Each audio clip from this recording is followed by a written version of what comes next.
What's going on, everyone? I'm just a typical, average American here today to react and continue learning about some extremely British words. Part 2. If you have not seen Part 1, feel free to go check that out. Or stay right here in Part 2. That's cool. But in Part 1, I was very, very pleasantly surprised by just how British these words are, honestly, and they're very fun and very satisfying to say as well. I really feel like we need to incorporate some of these British words into like our American vocabulary. Some of the stuff in Part 1 was like the word oi. Like it's just whatever you want it to mean. Like oi, it can just get someone's attention. Like oi, hey, like. And there's other ways you can use oi, and there were some other words like in it. Oh my gosh, in it. Yeah, no time to say isn't it, and it's so much. It rolls off the tongue. In it. Hey, that's a way better way to say it. In it. You know, man. I feel like it needs to have a British accent to get the full effect, and my American accent is just like a sort of a cheap imitation, but I don't care. It's fun. Yeah. What were some other stuff in Part 1? Go off, which apparently sort of means if something is expired or gone off or go off, or like we would say it's gone bad or expired. I didn't know that one. Footy instead of football. Footy, which is much more fun, and certainly much more fun than us saying soccer. Soccer. Let's go play some soccer. That's how we talk. And we could be, hey, let's go play some footy. You know? Oh man, I think that actually sounded kind of Australian. I don't know if that was very British. But that aside, we also had horses for courses in Part 1. Horses for courses. What on earth did that mean? That was different people like different things, I think is what that meant. It's a lot for my brain to process, but here we go. I'm about to process a whole lot more. We're going to continue the rest of these extremely British words, and I'm excited to see what else we have here. So let's take a look. This isn't good. Fly tipping. Fly tipping. I enjoy giving an educated guess over what these words possibly mean before he explains it to me and tells me how wrong I am. Fly tipping? In America, we have something called cow tipping. That's the first thing that pops into my mind. Cow tipping is something you do in the middle of nowhere at someone's farm, where you go in the middle of the night to one of their cows and you push them over. It's not very nice, and I've never done it, or I don't really know anyone who's done it. It's more of a movies thing, but it is a word. I doubt fly tipping is going to Britain and pushing flies over. I doubt it. Does it have to do with tipping? Like leaving a bad tip. Fly tipping. Small, like a fly. That's my guess. Okay. Fly tipping. This is the act. It's an illegal act of leaving rubbish in public. So. Oh. Well, yeah, I was pretty off. I was totally off. But it is a negative thing, like leaving a small tip, is leaving rubbish in public. Does this happen often enough that it has its own word, its own phrase? Fly tipping? Like, hey, quit fly tipping, like that? So let's say you have an old mattress. You just leave it in the street. That's fly tipping. You're not allowed to do it here in Britain. Okay. So, an example sentence. Why does it have this name? That's the one thing I wish maybe he would explain, is how did it get the name fly tipping? The police are really clamping down on fly tipping. The police are really clamping down on fly tipping. That means they're trying to stop it. They're trying to restrict fly tipping. Fly tipping. I don't know if we even have a word for leaving trash out, leaving rubbish out. Nothing that comes to mind. Fly tipping is unique. Huh. The person that does fly tipping is called a fly tipper. A fly tipper. Fly tipper. So yeah, this is not something that we like in Britain. Aha! I would never have guessed that one ever. I love this. Porkies. Porkies. Oh my gosh. Porkies. Does it have to do with pork? Porkies. Is it a cut of pork? I'm not gonna even waste too much time trying to figure this one out. What is a porky? I like the name, Porkies. porkies. Now, this is a bit of Cockney rhyming slang. So we have to look at the full phrase. So a pork pie, what word rhymes with pie? Well, thigh, high, but also lie, lie. So a pork pie is a lie in Cockney rhyming slang. So what? I am so confused. I'm trying to follow along here. This is Cockney rhyming slang. Is that like when people with a Cockney accent have slang that rhymes? I'm a little confused on that. Porky? What? Hold on. Pie. Well, thigh, high, but also lie. Okay, lie rhymes with pie. Why does that matter? Lie. So, a pork pie is a lie in Cockney rhyming slang. Okay, I'll just accept it. Pork pie is a lie, and instead of pork pie, you're going to say porkies for slang, for short. Pork pie is a porky, and therefore it's a lie. I think it's like a mathematical equation I'm doing over here. Okay, I think I get it.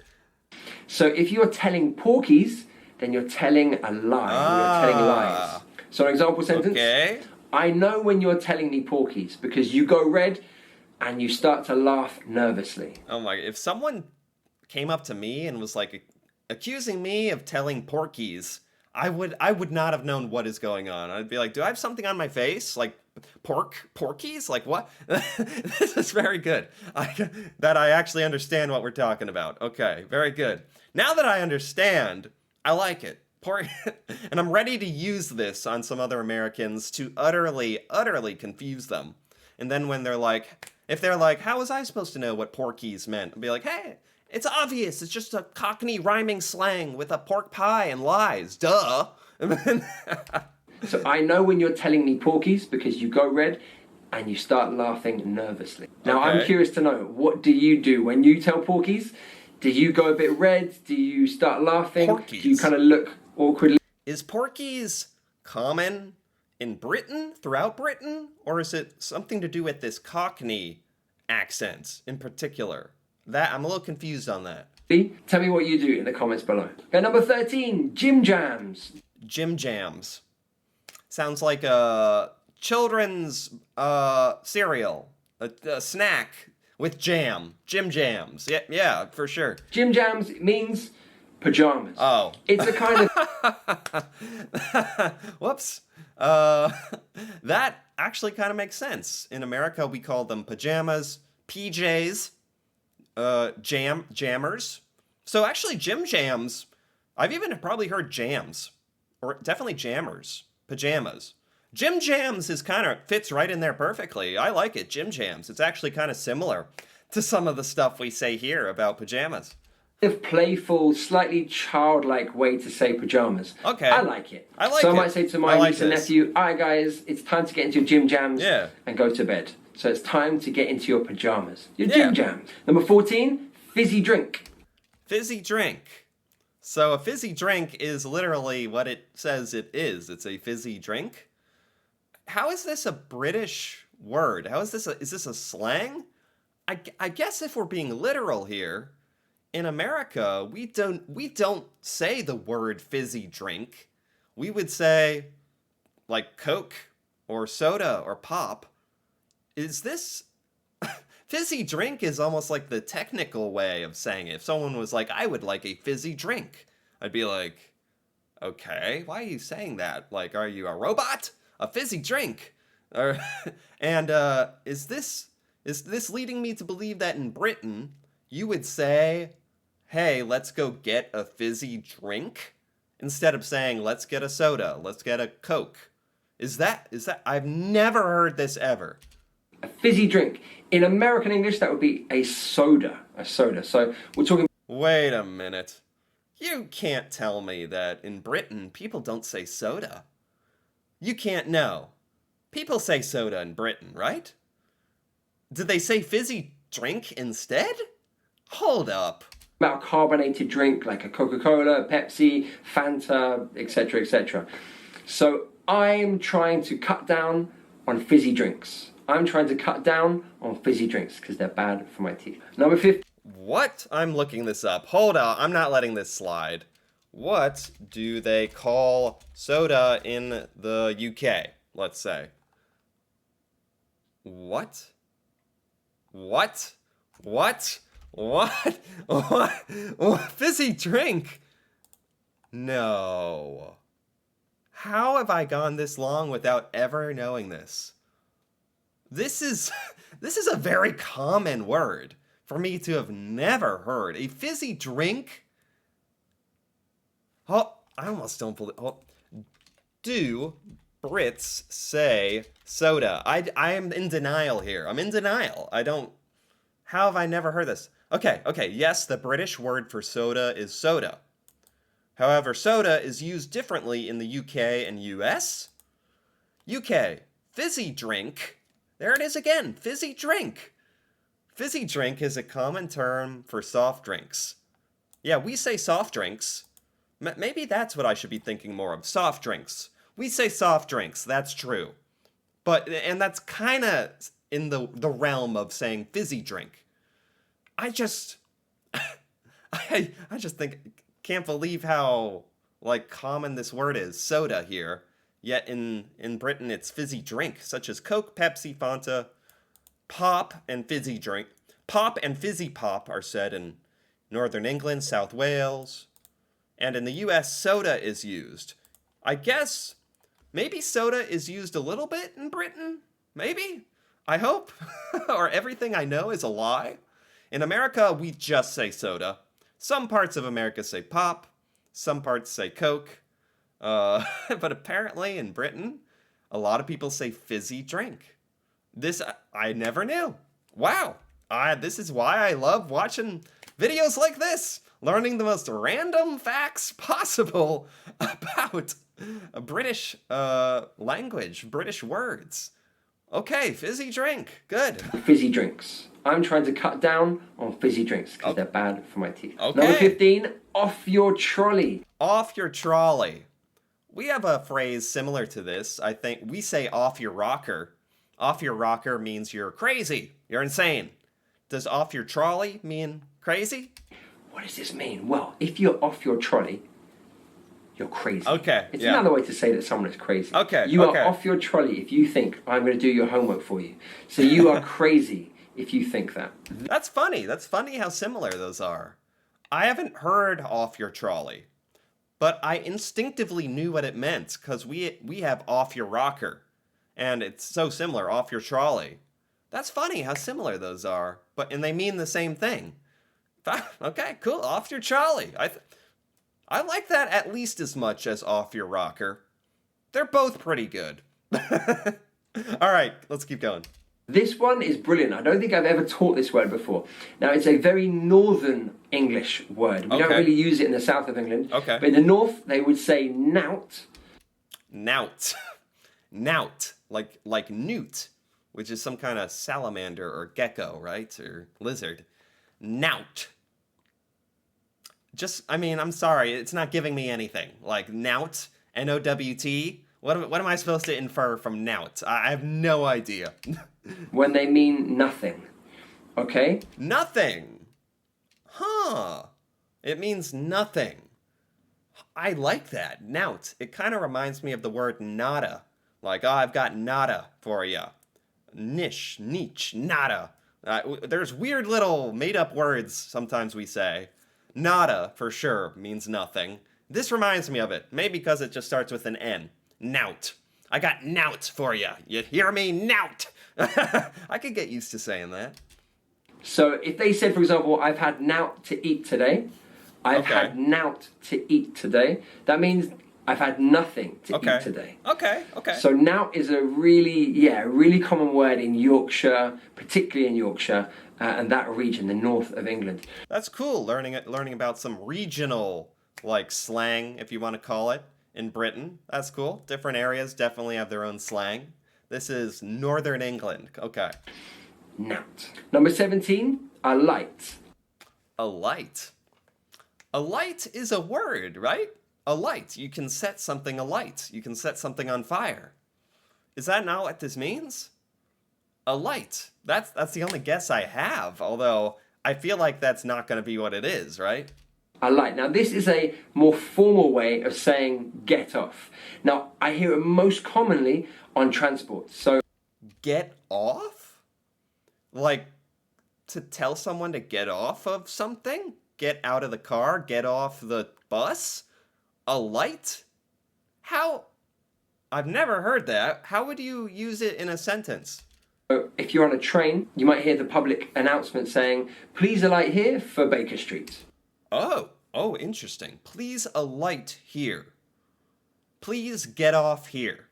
Please alight here.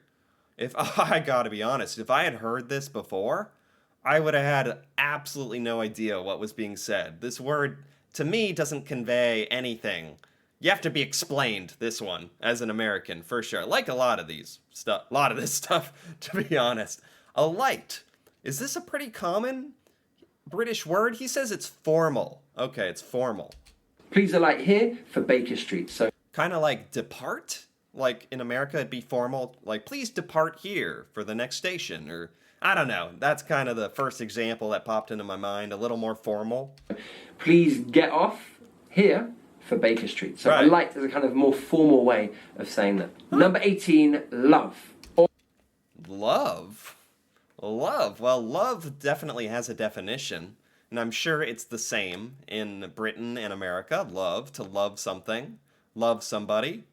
But it can be a term of endearment, like, hey, love, what are you doing tomorrow? Like a term of endearment. I feel like British people use it in that way, right? Or love, as it's pronounced in the north of England. Now, this is one that I heard a lot. When I lived in Leeds, in Yorkshire, I would go to a bakery, and there were some lovely old ladies that used to work there, and they'd say, like, I see on his little card in the corner that I'm right. Term of endearment for something similar to darling. Yes, I've heard British people say this. Love, like darling. Hey, darling. Hey, love. Okay, fine. This is the first one. I think I was absolutely spot on with love. all right, love, all right, love. Whenever you walk in, Love. it's a term of endearment, a kind of I say love like an American. Love. Love. Love? a bit like darling or whatever. Yeah. So yeah, I really like this phrase. It makes you feel welcome in Yeah. the place that you're in. So they say to me like, all right, love, what can I get you today? You know, a loaf of bread. Right, because if you said this in the United States, it's not very common. I've heard it at some point, very rarely. Probably, sometimes people say darling or honey, especially in the southern United States, but not really love. Love would be a bit extreme. If someone at a store was like, hey, love, what can I get you? I would be like, oh, that's a little over the top. I think it's more normal in Britain. Like, here, calling someone love is kind of pushing it. Like, you're really saying something.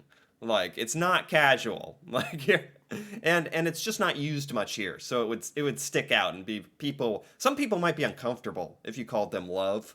Yeah. Darling and honey are definitely more acceptable, especially if you're a sweet old woman working at some kind of store saying this stuff. Then it's all cool. Yeah. Please, or whatever. It's a nice way to welcome you. In London, we would also use it. All right, love. Slightly different pronunciation. Right. And last but not least, to do a runner. Do a runner? Oh, God. Oh, this is the last one, I think. Oh, I don't think I'm going to get it correct. Do a runner. Do an errand? Like, take care of an errand? Something you have to run off and do? That's all I got. To do a runner. This means to leave a restaurant without paying. Oh, it means to dine and dash. Well, to dash. Well, or dine and dash. To do a runner. Britain has its own phrase for this. Do a runner. Leave a restaurant without paying the bill. Oh, no. Oh, no. This is very naughty. I've never done it. I've never done a runner. But Yeah. I know some people that have, all right? So I've never done a runner, but I know some people that have. So I've never left a restaurant without paying, Right. but I know one or two people that have. I hope you... Interesting how for just random stuff like that, we have our own... both of our countries have that idea of, okay, what do you have to call it something when you don't pay for your meal and you run away. And in Britain, it's do a runner. I had no idea. Here it's dine and dash, and It's funny how we have concepts and just like make up our own very different names for them as specific as they are. You haven't, of course. Of course you haven't. All right, those are 19 Wow. really British words. There are so many more. There are, oh my god, he's not kidding. That's something I love about learning about British words, British phrases, slang, expressions, all that. There's endless, and they're so cool. They're fun, they're funny, they're playful. British words are just like special. It really like emphasizes to me how here in America we don't have enough cool words for stuff. Which is, I love expanding my vocabulary by learning about British words, and I really, really enjoyed this video. It had, for the most part, I think it had like 17 or 16 out of 19 that I genuinely never heard of before. Some that I had heard of but didn't know what they meant. And some that I didn't even know that I knew, like oi and innit. I still love those. Porkies, fly tipping, knout. I gotta remember knout.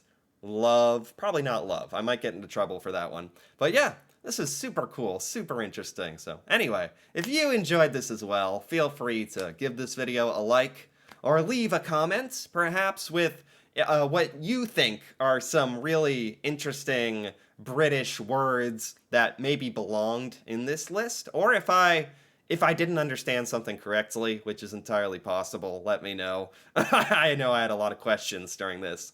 And if you're interested in more videos like this, me reacting to Britain and British culture, feel free to subscribe for more. And until then, thanks for watching, and see you next time.